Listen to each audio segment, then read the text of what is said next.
Thank you so much, Barry, and thanks for the invitation to join the larger ICCF family today in this great event. And my greetings from Costa Rica to the ministers and the members of Parliament. Barry, not only the CBD is turning 30 years old, also the GF is turning next year 30 years old. This beautiful, great, mature, solid, and effective partnership that was created 30 years ago to help and support countries in their effort to implement the different environmental commissions. And as we see back in time, in the last 30 years, the human civilization has done great in terms of human development index. Today, life expectancy for humans are higher, people are healthier, better educated, had more opportunities than 30 years ago. Unfortunately, Barry, in these last 30 years, we have lost a lot of forests. There's more carbon in the atmosphere. There is more plastic and less fish in the ocean. So every environmental indicator has decreased in the last 30 years, even though in terms of human development, we have done great before. And I want to be very clear, before the pandemic. That means that this great progress that we have done in terms of human development is not sustainable because nature underpins human well-being and sustainability. And here's where we have a great, unique opportunity, not just in the context of the recognition of this broken relationship with the human and nature that has generated this pandemic, but in the context of redefining our economic model, that next year we'll have many important events, and one of them definitely is COP 15.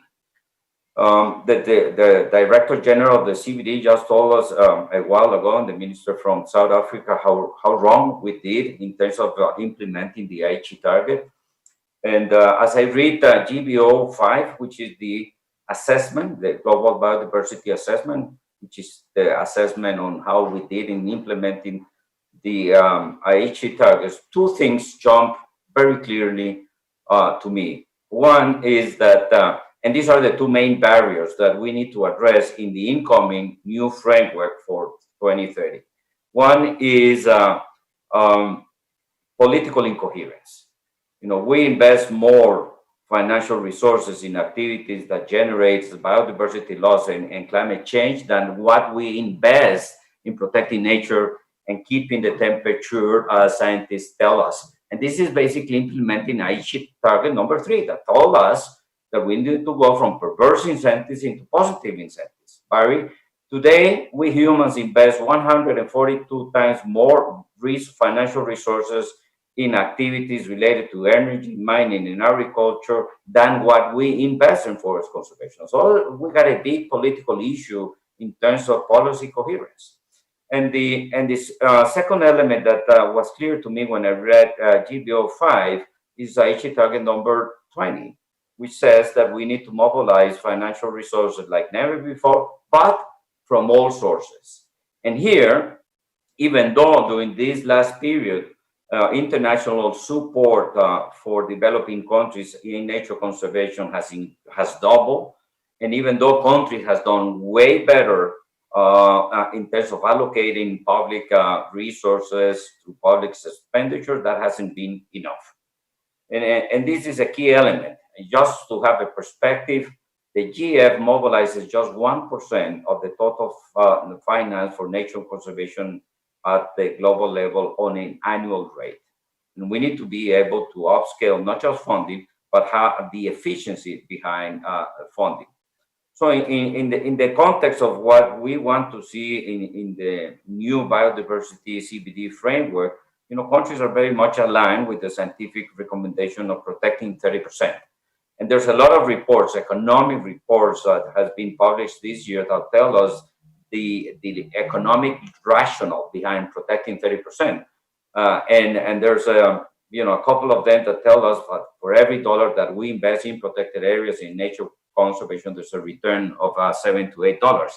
So I tend to believe that at the end of the day, the 30% target is very short based on this rationale, can you imagine the benefits of protecting 50% of the planet? Nevertheless, my point here is as countries agree on a way by which we can protect 30% of the planet and achieve the political recommendation is key. It is key that also we are able to agree on a resource mobilization target. We need, and we have done the numbers, and the reports are very consistent that tell us that we need to mobilize at least 1% of global GDP by 2030 in order to be very successful on this. And once more, the economic rationale is there. You know, if nature provide benefits as up to 40% of global GDP, investing 1% of global GDP from all sources is a key element. And I tend to believe that the GF is the partner of choice to support countries in this effort. Thank you so much, Barry.